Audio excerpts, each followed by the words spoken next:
aqui. Tanto o Paulo quanto o Greenpew fizeram perguntas parecidas. O Greenpew falou assim, ó, e a Sevandija? Fala um pouco dela, deixou marcas em Ribeirão.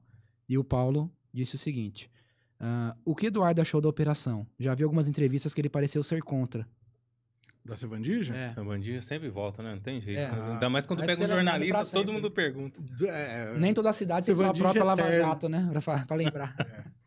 Cara, eu tenho uma posição muito crítica da Sevandija. Primeiro, assim, vamos falar de direito e vamos falar do esquema de picaretagem e roubalheira que existiu em Ribeirão Preto. Uma coisa é uma coisa, outra coisa é outra. O esquema de corrupção que existiu na Sevandija é real. Quem falar que não existia um esquema de corrupção em Ribeirão Preto é mentiroso. É comandado pelas pessoas que estão na Sevandija e fazendo as coisas que foram divulgadas na Sevandija. Isso é fato, não tem como se negar. Tudo que a Sevandija relatou é real. Foram crimes que foram cometidos efetivamente que prejudicaram a cidade. Sim. Esse é o primeiro ponto. Segundo ponto, a operação foi toda errada. Da mesma forma que a Lava Jato teve muita coisa de errado, reproduziu-se aqui em Ribeirão Preto o mesmo sistema errado de se processar as pessoas. O Ministério Público aqui, o GAECO, ele pedia as interceptações telefônicas para tentar achar alguma coisa de alguém que ele estava querendo investigar. Uhum. Isso é contra o Estado de Direito, né? Você não pode usar o aparato estatal para você buscar se alguém tem algum problema e processar essa pessoa. É o que chamam de pesca probatória, né? Pesca probatória. Aconteceu muito, né? Está em voga hoje. Uhum. Anula tudo o que aconteceu? O que foi descoberto? Não foi, cara. Uhum. E a Darcy foi a menos culpada, eu acho, até, da história. A Darcy tinha um entorno de bandidos ali do lado dela que criaram esquema de corrupção para pegar dinheiro. Cara, vou falar de Marco Antônio, né? Acho que o grande comandante para mim, Marco Antônio, o Manderson, que era o marido da Darcy, esse povo criou um esquema de corrupção e estava operando, plenamente operando. Mas os métodos da operação foram muito questionáveis juridicamente. Por isso até que a operação está correndo risco aí de ser anulada. E acho que se for anulada está correto. Você não pode, sob pena do Estado Democrático de Direito, ir para o beleléu mesmo, né? Você imagina o seguinte, quem está ouvindo, quem tem essa questão, imagina você pegar o Ministério Público e mandar fazer escuta no teu telefone para ver se você comete algum crime. Para aí decidir se vai te processar ou não. Acabou. Uhum. Qualquer um pode ser alvo do Estado. Mas você acha que isso é comum acontecer? Comunsíssimo. Se você pegar o GAECO, inúmeras operações do GAECO, ou inúmeros casos de grande repercussão, utilizaram as escutas de forma errada, denúncia anônima feita muitas vezes pelo próprio promotor. No caso da Sevandija, o e-mail que originou a Sevandija veio do Ministério Público. A denúncia anônima está no processo, isso, quem quiser checar é só olhar. Houve uma denúncia anônima que foi mandada pelo próprio e-mail do Ministério Público para o Ministério Público. Que denúncia anônima é essa? Então, são erros processuais. Eu fico muito triste, porque a Sevandija tinha tudo para ser uma operação que ia mudar a história de Ribeirão e colocar muito vagabundo na cadeia. Mas fizeram tão mal feito que agora esses vagabundos vão acabar soltos. A Sevandija não se sustenta. 90% dela cai, sem as escutas telefônicas. Muito, muito. Tem uns 10% que fica. Mas tudo é a origem dessas escutas, né? Tudo veio dessas escutas. A operação vai cair. Eu calculo que 10%, no máximo 20% dela permanece de pé sem as escutas. Eu acho que para alguns você não vai ter reparação nenhuma. O Plastino se matou por conduta irregular do Ministério Público, eu não tenho dúvida disso. Fizeram uma pressão que não é para se fazer, para forçar uma delação. Ele acabou se matando com o tiro na cabeça. Então, eu acho que a Sevandija ela podia ser um marco para a história de Ribeirão. Como a Lava Jato também poderia ter sido, mas dentro da lei. E eu discuti numa faculdade que eu dei uma palestra há um tempo sobre como foi a Sevandija, que eu aplico a mesma coisa para a Lava Jato. Cara, eu vou dizer o seguinte, ilegal, as escutas a maioria delas muito ilegais, na forma de se conceder, mas eu já tive no fórum, fazendo audiência, e perto do que acontece no seu processo de quem está lá respondendo um crimezinho de menor potencial, uma bobagem qualquer, a Sevandija, as irregularidades da Sevandija, da Lava Jato, é café muito pequeno. É sistemático no Brasil o desrespeito ao processo legal, sempre para ferrar o condenado. E não é defender bandido, longe disso. Eu, inclusive, simpatizo com o bandido se ferrando muito. Até porque os bandidos são beneficiados no Brasil, né? Os bandidos de verdade, né? São... Ladrões, traficantes. Só quem total. Se ferra é quem não fez. Você pega um cara... Cara, eu vi uma cena, isso eu tava lá. Eu era estudante ainda, estava acabando a faculdade, eu tinha que cumprir a audiência. Naquele dia eu tinha ido para o fórum para fazer o máximo de audiência possível para cumprir as audiências do estágio. E eu peguei uma criminal que eu estava lá quieto, na minha, lá atrás, ouvindo.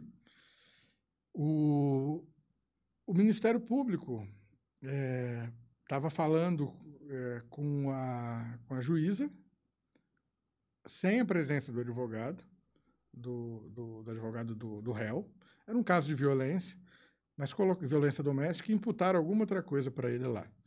Eu tinha dado uma olhada no processo. O cara tinha condição de absolvição.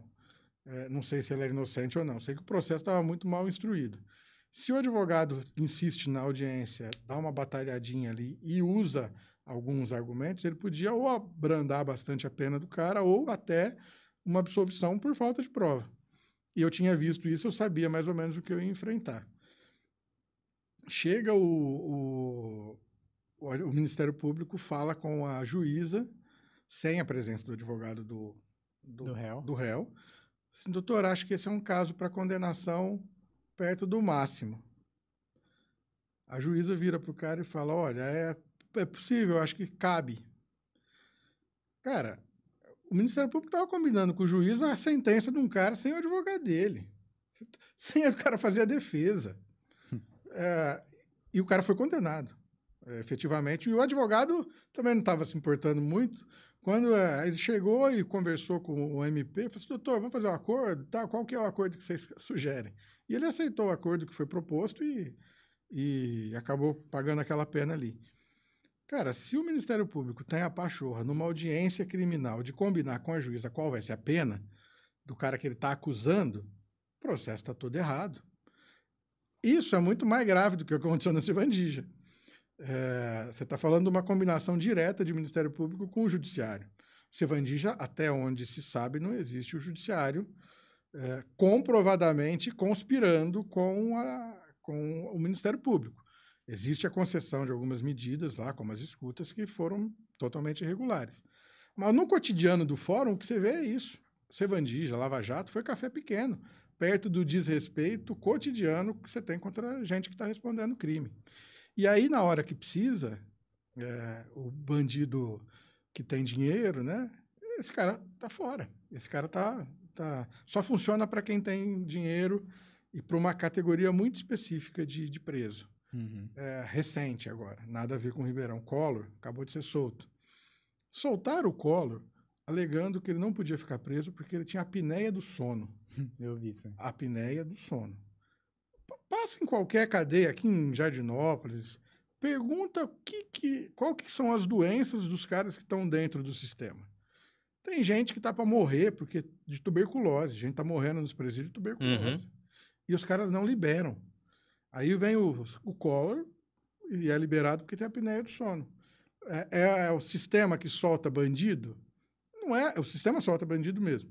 Mas o problema é estrutural. O cara que tem condição financeira não fica no sistema. Ele dá um jeito de sair. A liberdade hoje para prisão domiciliar é a antiga prisão especial que as pessoas tinham, né? O cara ficava numa sala reservada, Sim. Quem tinha nível universitário e tal. Aí acabaram com isso. Agora, para quem tem dinheiro e condição de comprar uma defesa decente, o que pega agora é a liberação. Os caras estão mandando cumprir a pena em casa, prisão domiciliar. Isso chega para a maioria? Nunca. Forma alguma. O sistema é sobrecarregado de gente doente, de gente ferrada, de preso provisório sem condenação, que não pode. Mas um cara como o Collor sai porque tem apneia do sono. É um absurdo do judiciário brasileiro. É o sistema também, mas é muito mais a utilização dele. O Brasil foi um país do jeitinho mesmo. Infelizmente, é uma característica que o Brasil tem. Tem que mudar isso. E na sua visão, onde você acha que isso pode chegar? A gente está vivendo num estado... Você acha que pode colapsar? Eu acho que está muito próximo. Está muito próximo de colapsar. O Supremo hoje está tomando algumas medidas que são... O Supremo está legislando, está julgando, está executando, está fazendo tudo. Eu não vejo como, a não ser que os outros poderes se acovardem mesmo, né? Como está acontecendo, mas está chegando num ponto que a liberdade e a vida prática assim, da pessoa, do cidadão mesmo, ele está tão intimidado com... Eu falo do judiciário porque hoje, particularmente, eu acredito que vivemos uma ditadura, não somos um Estado de Direito mais. A gente é um Estado de exceção, o judiciário. O judiciário faz o que ele quer, vai atrás de quem ele quer, do jeito que ele quer. Não se trata de pauta, né? Eu tenho a plena noção de dizer para você aqui que a Lava Jato foi uma operação absurdamente ilegal, e como eu tenho a coragem de dizer também que o que estão fazendo com o Bolsonaro é completamente fora da Constituição. É a mesma coisa. As pessoas não percebem muito isso. Nos dois casos, é o judiciário fazendo o que ele não tinha que fazer, agindo fora das quatro linhas. Seja no Supremo, seja em Curitiba, é a mesma coisa.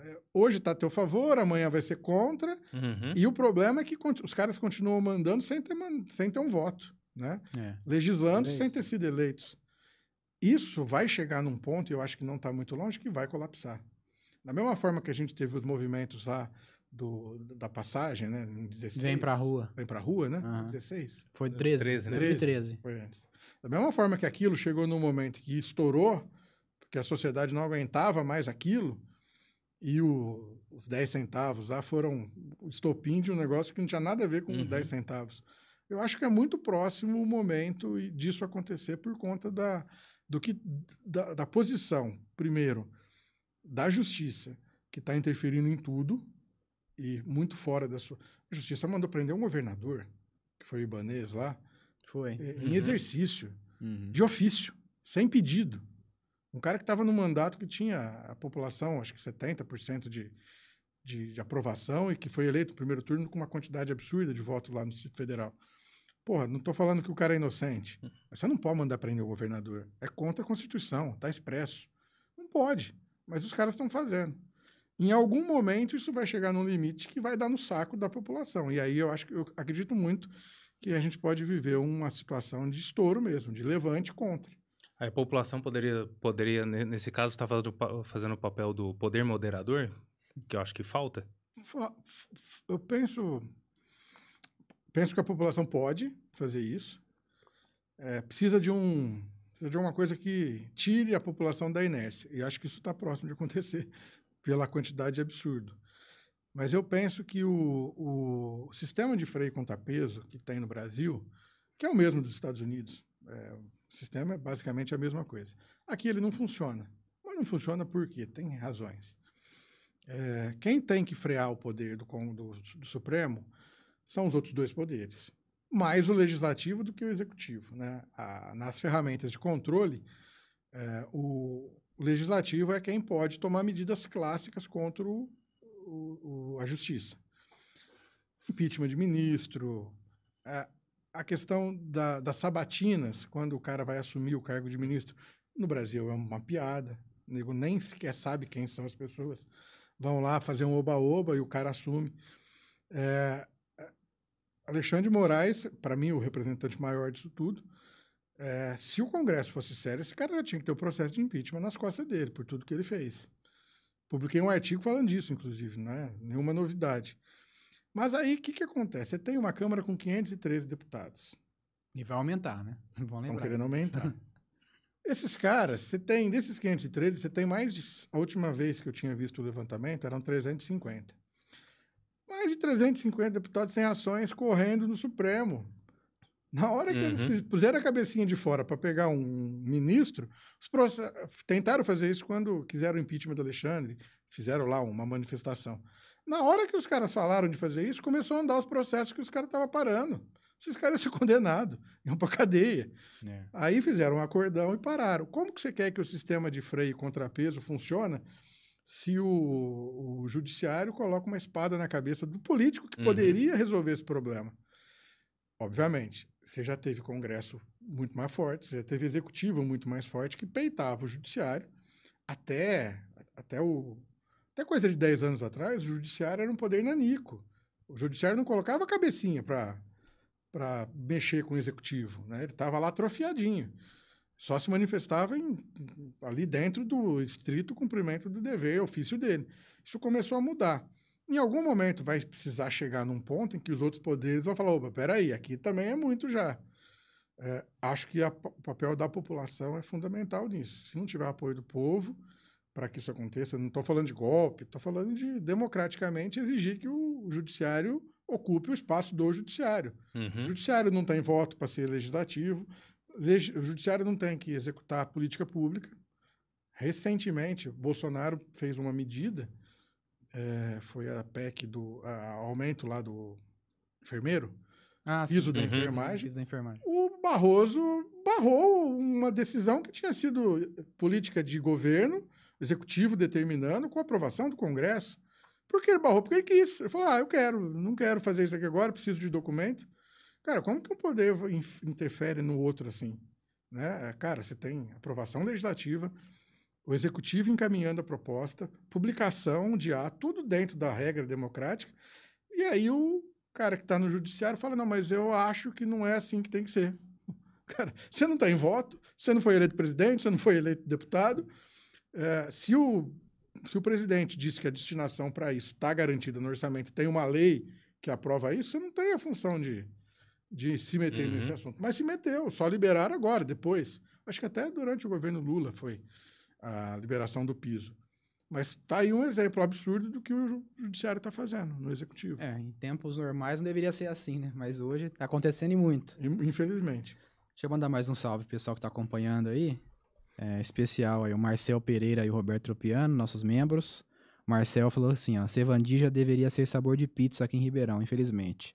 Roberto falou, na política é difícil não haver corrupção. Sabor ruim, mau gosto. Então...